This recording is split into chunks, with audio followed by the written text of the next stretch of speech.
will create problem for Oma. On Zeniamichi. Is it chief executives? You are in the stronghold of an opposition party, whether you like it or not. You need approval. You have confirmed chief executives. You need approval. Now, for number CZ Magino. And these people, assembly. So it's very bad. Which Nana Zisia Mimi to Yana de Biami person be buying. And Nana Kufa to buy confirmation, even MPP confirmation of his DC, Siebrepa.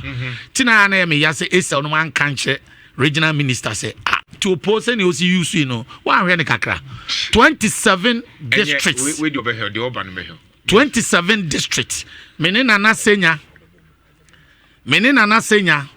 Kwame Kwache, any Ghana be, and your Kobebu to be Kotuba. Now, regional minister who says, Moya short about to.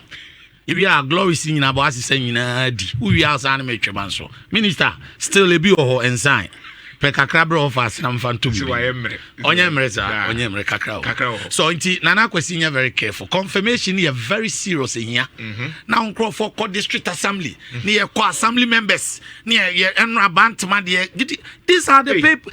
It is seriously bad. Oh yeah, seriously bad. So now adiomo ya niami tiny say. Nana Samra win NDC na ya. Debi ame bo mabaso yere chere. Yeah, Chenonya local government minister under NDC. Yeah, Chen initiative say all toilet and other facilities now.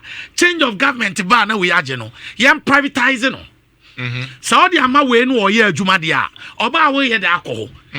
NDC initiated this particular debi am catch us estopo. Maji enti Nana Akufo Addo buy no. Kufo time the ABC. But Nana Akufo Addo buy yaji ama. It's true. Oh, mami control. It's true. It's true. Because not toilet ni bia will be out. It's true. They all come stations. Yeah.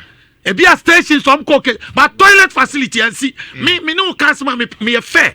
That's true. Because that time NDC they are privatizing in It is very good initiative by Yerechere, me local government, na me penance, but yo yeah, a ma banta gidi stop we.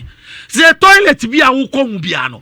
Assembly no under your watch. Ya di ama private person. Etu kwaji di akoye. Media de bi amaka. Forget about NDC ni nani bibi opa. Oba ache no. Ochi na fako court. No onchire nyina so chief executive kro. Onche chairman foko. Ana minister kro chere ni say omeje. No onchire mra minister ni jina so say brabeje. Sometimes let's respect our own laws. I must be honest. Let's respect our own laws. This law was initiated by NDC time, which me happy say, Sadia no stop we. Toilet the BNC da. Oh, me na say so mo jeje station obi frame. Opo nkrofo madam sinami mediadro. 8 years at Mukwaji station, Moody obi frame na me a frame dem made. Stations dey omje normal no kra no AGPRT. But say obi a baby odidi normal Mukwaji bi. So be bia for that one I don't care. Yeah. But toilet in the am a private businessman. And then I will coach. Upe bibi akono we ya ban na aba. Na na se osu didi am. Magic dey. Wa be ko toilet in bi odo ko court be dem.